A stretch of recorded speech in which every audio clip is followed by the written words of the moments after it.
All right, let's talk about that one job we've all had. That truck with a driveline vibration you just can't kill. You've thrown parts at it, you've checked everything you can think of, and it just keeps coming back. Well, today, we're going to solve that mystery for good. You know exactly the one I'm talking about, right? It's that nagging shudder that shows up right at highway speed. The customer's losing patience, you're getting frustrated, and you're starting to wonder what you missed. I mean, you've done everything by the book. You put in new U-joints, you had the shaft balanced, maybe even sent it out a second time. You even got the tires road forced just to be 100% sure. But then you take it out for a road test, get it up to 60, and there it is again. The vibration is still there. So, what gives? What is the missing piece of the puzzle here? Well, it's probably not about the balance, and it's not about bad parts. The hidden cause, the thing that trips up so many good techs, is something called U-joint phasing. Okay, so here's the absolute core of the issue. A universal joint is not a constant velocity joint. It just isn't. As it rotates at an angle, the output side actually speeds up and slows down, 2 times for every single rotation. That little fluctuation, that's the seed of our entire vibration problem. So what in the world is phasing? It's actually really simple. It's just the rotational alignment of the yoke gears at each end of the drive shaft. If you could look straight down the shaft like a gun barrel, you'd want the front yoke and the rear yoke to be perfectly lined up in the same plane. When they are, we call that in phase. It sounds basic, but man, it is so critical. All right, so if one U-joint makes the speed fluctuation, how do we ever get a smooth ride? Well, the magic happens when we use 2 joints.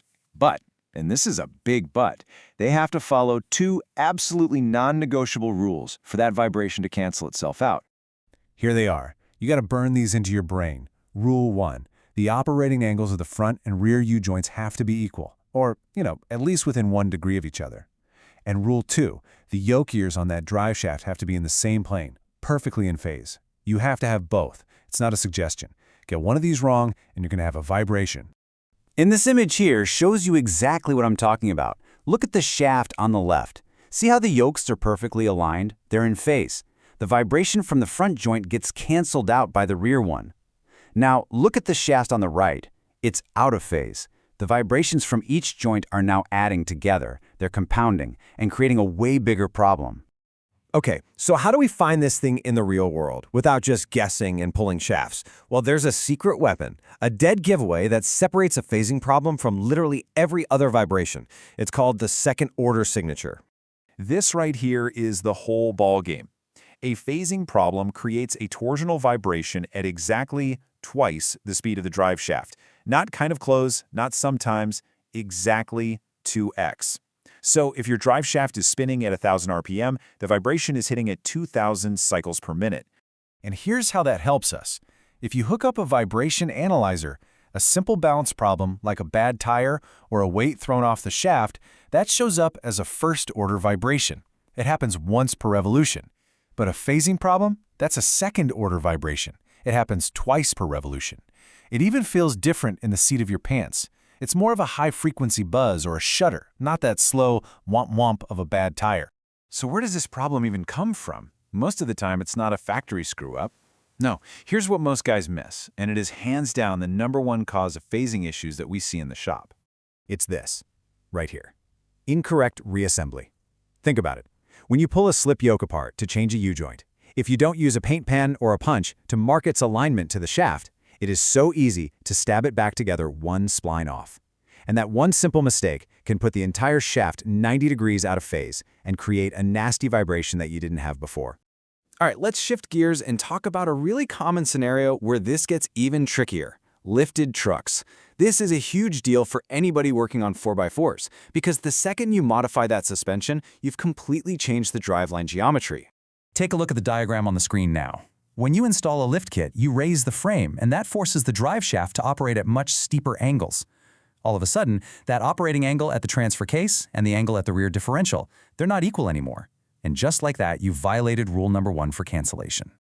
So, here's the fix you need to know. To get those operating angles equal again, the pinion of that rear axle has to be pointed so it's parallel to the output of the transmission or transfer case. If it's not, it doesn't matter how perfectly in phase your shaft is, those unequal angles are going to create a vibration. You fix this with axle shims or adjustable control arms to rotate that pinion back into alignment. So let's put all this knowledge together into a professional, systematic process. We're going to stop guessing. We're going to stop throwing parts at it. This is how you nail this diagnosis every single time.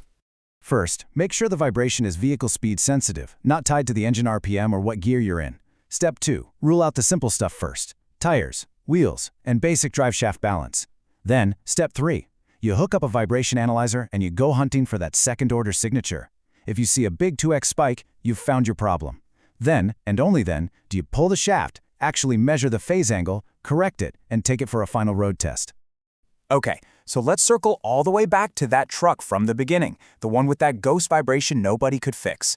Armed with what we know now, we can finally crack the case. So the tech puts an analyzer on it, and bam, a massive second-order vibration jumps right off the screen. He pulls the shaft, puts it on the bench, and sure enough, the last person to do the U-joints put the slip yoke back together 90 degrees out of phase.